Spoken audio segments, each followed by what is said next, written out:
influxo do novo mundo.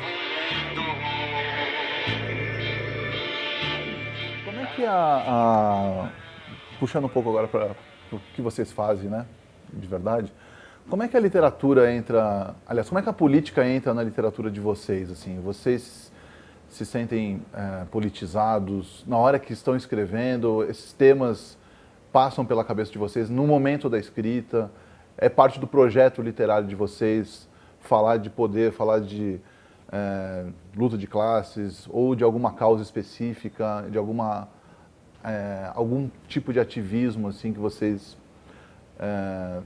tratam nas suas vidas mesmo? Como é que a política entra na literatura de vocês? Aí eu fico pensando o que faz você ter uma postura política, né? Acho que eu tô achando que é uma questão quase que de gosto, assim, que ela é quase uma escolha irracional. Então, de repente, alguém olhar para uma figura, qualquer política assim, que tem uma certa ojeriza e começar e nem sabe muito bem dados históricos e começa a odiar aquilo. Acho que tem uma tendência anterior ao pensamento, à razão para escolher isso ou aquilo, assim. E aí, na escrita, eu acho que a gente trabalha com essa camada bem lá de baixo, que é anterior quase ao pensamento, apesar de ser um trabalho absolutamente intelectual, de escrita, de memória e tudo isso, usando a princípio a razão, mas as coisas ali se misturam. Então, sendo prática, exemplo, eu acho que na hora da escrita, acabei de terminar um curso de filosofia e estava lendo Heidegger, por exemplo, mas estava vendo Galinha Pintadinha com meu filho na televisão também. E acho que nesse momento da escrita as coisas se misturam e elas têm um pouco que uma equivalência, Heidegger e Galinha Pintadinha, de alguma forma. E se bobear, acho que isso altera também, Heidegger e Galinha Pintadinha vai estar lá na sua escolha política também. Então, vai ser espontâneo, mas não é um projeto, por exemplo, vou fazer... Me parece que o Luiz Rufato pensou nisso, por exemplo, né? De um jeito ele queria retratar a classe média baixa, que não tinha um projeto como esse. Ele tem esse projeto e realiza esse projeto. Mas se eu for pensar num livro como Os Malaquias, que tem ali claramente assim, questões de classe, elas estão lá. Se eu não penso na sociologia para escrever, mas a sociologia está lá no livro, que afinal de contas você retrata um espaço social. Ela vai estar lá representada de algum jeito. Acho que nesse sentido você não escapa a ela, mas como um projeto, eu acho nem que eu conseguiria, entendeu? Eu acho que eu não conseguiria. Eu não teria êxito nisso. Eu acho que eu me confundiria com linguagem, sei lá, pensar num Mayakovsky, que era do movimento futurista e ao mesmo tempo queria fazer a propaganda do Partido Comunista. E ele tinha esse problema, porque ele queria mexer na forma, mas se ele mexesse na forma, ele perderia a adesão a quem fosse ler, porque ele tinha uma propaganda a fazer. Enfim, um embate interno ali entre uma figura que quer ser livre, que acho que a gente fica exercitando o tempo inteiro essa liberdade de linguagem, de conteúdo. E, no limite, acho que essa opção por no meu caso, eu sinto, ela me limitaria, me tiraria a liberdade. Espontaneamente, acho que ela vai acontecer, mas não como um projeto. Agora, fora dos livros, acho que somos o tempo inteiro convocados a falar sobre política e a politizar de alguma maneira.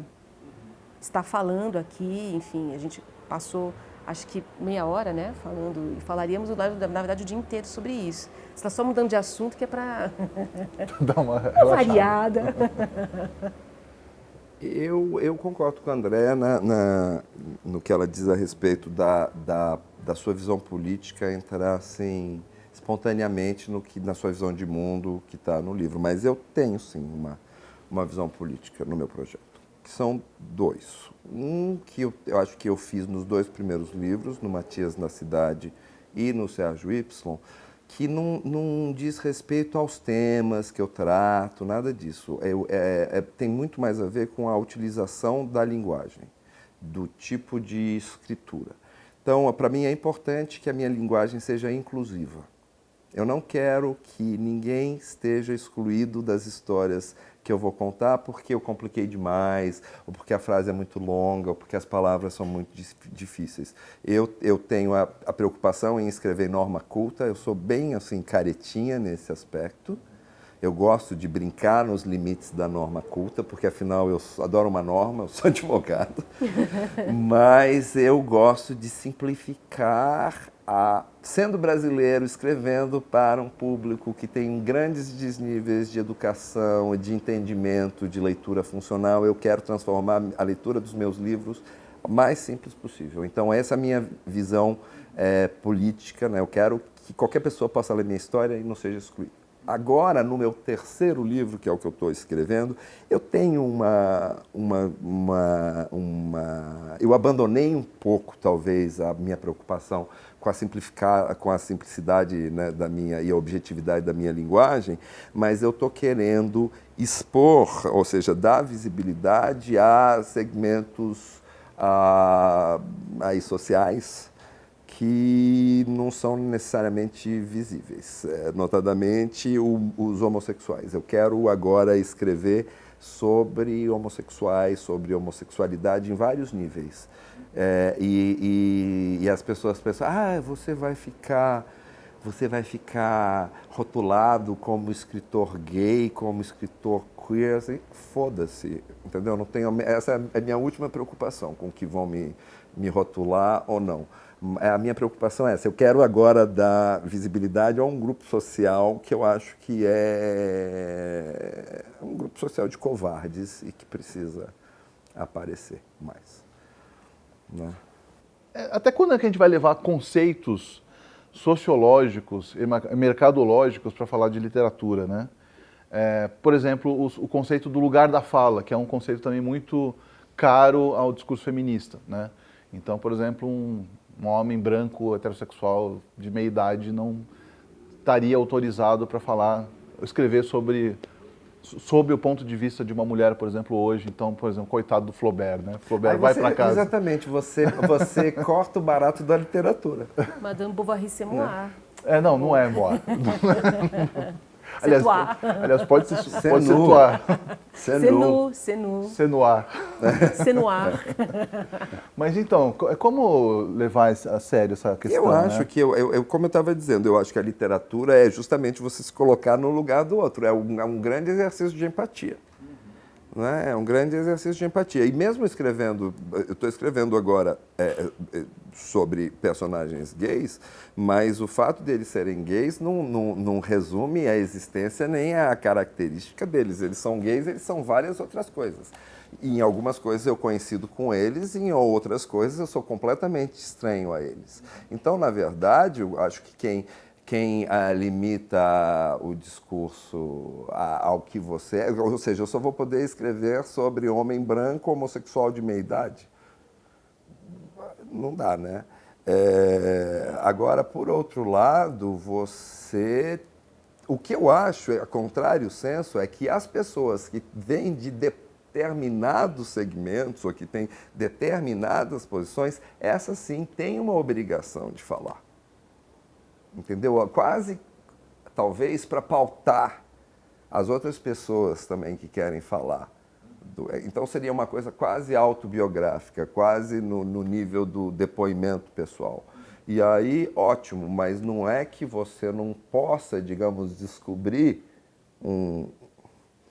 uma solução para um problema da química enquanto você está cozinhando uma coisa. Pensa Isaac Newton. Né, que estava pensando uma outra coisa, cai uma maçã na cabeça e ele relata para uma outra coisa. Agora você, olha, maçã não tem nada a ver com física. Não venha misturar uma coisa com a outra que não dá certo. Não, essa inseminação, essa cruzada é super importante. Agora, o importante é você ter boa fé, né? Você ter boa fé, e você admitir também um espaço para o erro. Uhum. O que é boa fé? A boa fé é você achar que você está fazendo a coisa certa. Você não está você está com boas intenções. Você está querendo ser uma pessoa construtiva. Você está convicto. Mas o que é boa fé na literatura? Boa fé na literatura é a verdade. Boa fé na literatura é você não querer enganar o seu leitor. Você não querer manipular o seu leitor. Em última, eu passei muito recentemente por uma situação dessas. Porque eu estava escrevendo o último livro que eu estava escrevendo, estava achando um livro maravilhoso, porque eu estava escrevendo para ser um livro maravilhoso, entendeu? O Sérgio Y?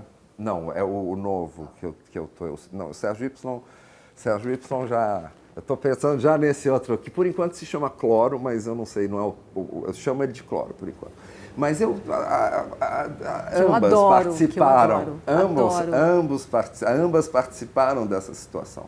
Porque eu tinha escrito um livro do caralho, a melhor coisa que eu tinha escrito na vida. O melhor cloro que Tava já achando fizeram. a melhor coisa do mundo, livraço. E aí mandei para o meu editor, o Leandro Sarmates, que eu adoro. E o Leandro Sarmates me manda uma carta assim, nossa, vocês nunca escreveram nada tão banal. Eu falei assim, puta que pariu, como é que a melhor coisa que eu escrevo pode ser a coisa mais banal, né? E eu fiquei 2 meses sem poder escrever com essa situação de não entender o que era banal, acreditando no Leandro, porque eu tenho confiança nele, e eu não conseguia entender, até que eu entendi que eu não estava com boa fé nesse livro, porque eu estava escrevendo o livro para o Leandro gostar, para a Lúcia Riff gostar, para a André gostar, para a Mirna gostar, era um livro completamente seguro. Entendeu? Não tinha nenhum risco, não tinha nenhum nada.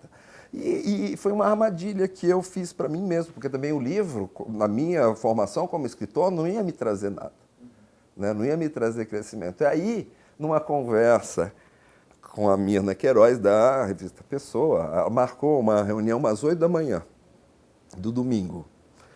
Aí eu fui para a reunião às 8 e você vê que Deus ajuda quem cedo madruga, porque no final das contas eu destapei esse ralo numa conversa com ela e justamente eu tinha que... porque eu acredito, e eu não quero monopolizar, já você, por favor, intervenha, tá? Porque senão só eu falo. Eu quero o meu lugar de fala, com licença. Mas o que eu descobri é que eu estava fazendo uma coisa completamente segura, sem risco nenhum. Então era assim, o personagem principal eu tinha transformado no cachorro, a mulher que tinha que falar isso era uma criança infantilizada, e eu tive que poder partir de um espaço de humanidade comum, verdadeiro, né? Que era arriscado e subversivo para mim, mas era o único lugar do qual eu poderia falar, dessa humanidade comum, que ressoaria com a Andréia, com você, ou seja, com o leitor. Aí eu tive que reescrever o livro mesmo, enfrentando o que o livro que queria ser escrito, o livro que tinha que ser escrito, que eu estava fingindo que não era, sabe? Isso foi muito bom para mim como escritor. Assim, o entendimento do que eu tenho de fazer, e quase assim, que eu sou um instrumento para um livro que tem que ser escrito. E eu tenho que ser, assim, fiel. Eu tenho que ser fiel a isso. Então é isso que é boa fé. Pronto, desculpe. Imagine, estou aqui. Inclusive, eu li, ele me leu uma parte do Cloro e achei assim, a sua parte mais lírica. Interessante. É um livro diferente. Que acho que o Diplomata deu uma dormidinha assim e veio um outro Alexandre. É muito legal. Vamos ver. E sobre o lugar de fala, né? Você ia falar alguma coisa ali, aquela hora. É que depois me veio outra coisa para dizer quando você falou que era instrumento Fala. para o livro. E eu tive uma experiência religiosa. Eu trabalhei durante 5 anos no centro espírita. Me iniciei e tal, e trabalhava, que é um trabalho que eu acho muito parecido com o da escrita, e aprendi um pouco sobre isso, que é de escolher as vozes. Então, assim, vamos todo mundo aqui supor que exista espírito e que é possível fazer comunicação, ok? Vamos supor que isso é... Posto isso, o trabalho você tem uma voz própria e tem uma voz que se comunica. Na comunicação do trabalho espírita, você tem que escolher qual é a voz. Você tem um domínio sobre elas. E a melhor voz pode ser nem sempre é a daquele espírito que se comunica. Você tem que dar uma linguagem para ele para não alterar a vibração do lugar. Você bota isso para Ou para fazer a comunicação possível. Para fazer a comunicação possível. E é muito interessante, porque o tempo inteiro você faz essa escolha e você tem um domínio daquilo, assim. É um instrumento... Acho que a gente não fica tão à solta, assim, tão vulnerável para a musa, sabe, que chega aqui e tal. O que você está querendo dizer é que o fato de você ser cavalo da literatura ou ser cavalo de um personagem te deixa, no final das contas, mais livre para escrever, é isso? Não, acho que você é muito cavalo de si, é isso, sim, sabe? Você tem cavalo de você mesmo, assim, no sentido... Estava confuso, né? Mas eu acho que você sabe o que está pensando quando escreve. É teu aquilo. Eu quero Na dizer verdade, que é seu não é- aquilo. Não é tanto de uma, de uma voz entidade ou de estrangeira, uma não é coisa, isso. Eu dei até a comparação Não, mas com... você não acha que, assim, digamos, você escolhe, você tem esse primeiro instrumento de autodeterminação, seja porque você quer falar de X ou que você quer falar de Y, ou porque você começou a escrever esse livro sobre esse tema, mas uma vez que você entrou na casinha, let yourself go, manda ver. Aí você não tem mais muito controle. E eu também não sei como é diferente, talvez, o seu processo do meu. Mas o meu processo, que eu sou muito preocupado com o controle.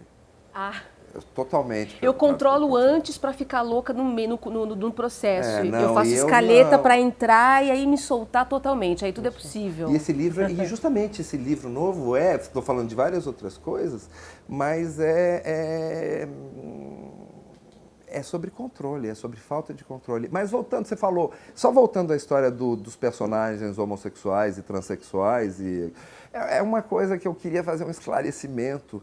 Apesar de o Sérgio Y ter um personagem transgênero, transexual, não é um livro sobre transexualidade, não é um livro sobre sexualidade, não é um livro sobre possibilidade, é um livro sobre transformação. E eu escolhi, digamos, a metáfora, a imagem da transexualidade, porque eu queria só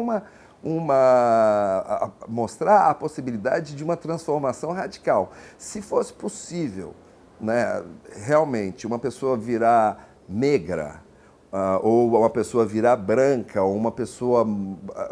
eu queria uma mudança radical no ser. E eu achei que uma mudança radical no ser, uma transformação, era uma transformação de gênero. Foi só por isso que eu usei a imagem da transexualidade. Eu acho que talvez pelo fato de eu ter um certo ativismo homossexual, acabou contaminando o entendimento do livro. Quer dizer, um autor gay escrevendo sobre um personagem transgênero, mas não é, na verdade, é um livro sobre um médico. O livro é, na verdade, sobre o médico, e é o médico que se transforma. Né? Exatamente. Ele se transforma quando ele vê a transformação do outro. Né? É um pouco isso. Tanto é que a voz é do médico. Isso, mas é porque eu E acho você também não é um psiquiatra, você está ocupando o sabia lugar de fala de um Mas você psiquiatra. sabia que eu tenho uma fantasia de ser terapeuta mais adiante? Isso eu queria ser cartomante, a gente pode... Então vamos, a gente pode fazer até uma clínica. Mas charlatã, clínica, charlatanismo como assumido. lidar com o seu futuro. Mas eu vou ser charlatã assumida, charlatã assumida. Você queria... Mas os Eu tenho escritores uma são charlatões tendência, assumidos, né? Mas eu não queria fugir da história da lugar de fala, não. Que Não acho fuja. Que não vou fugir. Tá complicado, né? Tá um pouquinho complicado, porque ao mesmo tempo existe uma convocação, assim, uma reivindicação pelos lugares de fala. Então, o escritor negro escrevendo sobre o seu lugar de fala, o escritor gay, a mulher. Então, realmente deve estar sendo muito difícil ser branco, hétero. Homem, deve estar realmente difícil. Olha, como você diz, demais. bem-vindos ao clube. Não há, porque... demais. Então, assim, eu acho que sobrou ao branco, hétero, homem fazer autobiografia. É só o que ele é digno e autêntico nesse momento, porque... Ou seja, a estética é atravessada por uma questão, por uma demanda social. Você acha que Isso a eu acho experiência muito homem branco interessante. heterossexual já está explorada, chafurdada demais e Não, outras pessoas querem... Não, é porque é esse ponto de vista que fala sobre os negros, por exemplo. Então, o Sérgio Vaz falando sobre a literatura negra, dizendo assim, sabe qual que é a diferença agora? É que os escritores negros não estão escrevendo sobre os negros, mas para o negro.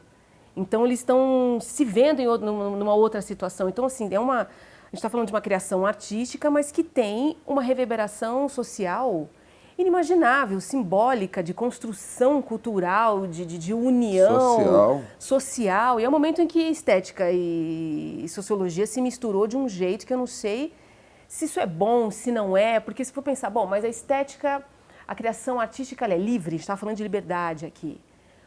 Ou ela é construtora de um imaginário e isso é social. Daí, se um grupo de pessoas leem a submissão do Houellebecq, vai ter aquele pensamento, aquilo vai construir o imaginário do que é ser islâmico, do que é ser francês, por exemplo. Tem que ter um outro cara, um autor islâmico, dizendo a mesma coisa em Paris, assim, para ter uma outra... Mas as coisas se misturaram de um jeito... É uma guerra cultural. Guerra de narrativas, que é o que se diz. Não, mas então, mas os lugares de narrativas. fala precisam dizer, sim.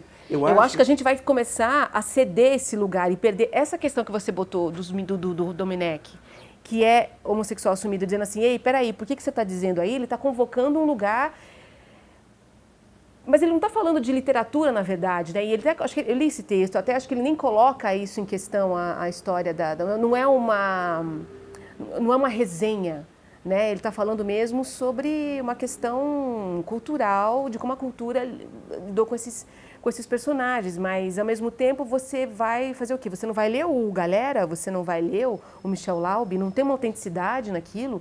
Normalmente o escritor ele costuma afiar muito o olhar e a epífise, lembrando da hipófise, lembrando da glândula da mediunidade, assim, para justamente ter a empatia, para conseguir dar vozes, né? A gente também se coloca nesse lugar de dar as vozes para as pessoas também, até que ponto isso é... Não, eu só acho que seja importante. É uma questão o que é aberta. importante é a multiplicidade de vozes. Não é que o Galera não possa escrever sobre uma mulher lésbica negra. Mas uma mulher lésbica e negra não pode ser excluída ou ter a sua fala limitada porque ela é negra, mulher e lésbica.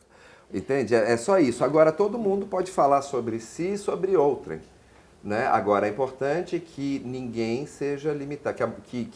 Claro. Né? E tem uma armadilha nessa história que é a seguinte, então o lugar de fala para falar da mulher vai ser da mulher, socialmente falando. Só que a mulher não é espontaneamente feminista. O gay não é espontaneamente ativista gay, ele pode esconder isso, você sabe Você disso. só é ativista Um escritor gay negro porque pode ser você racista. tem que lutar contra alguém. Então, socialmente também isso pode ter uma... Não está garantida também direitos de um lugar de fala atrás de conseguir direitos como de diria fato. um professor de economia que eu tive no Instituto Rio Branco, é assim, a liberdade é livre. Entendeu? Não me encho o saco, eu faço o que eu quiser. Se estiver dentro da lei, eu posso fazer. E eu posso escrever sobre mulher, sobre homem, sobre gay, sobre cachorro, sobre qualquer coisa. E agora Mas você esse é o barato, também pode, esse é o barato. e todo mundo pode. E a cadeira está caindo.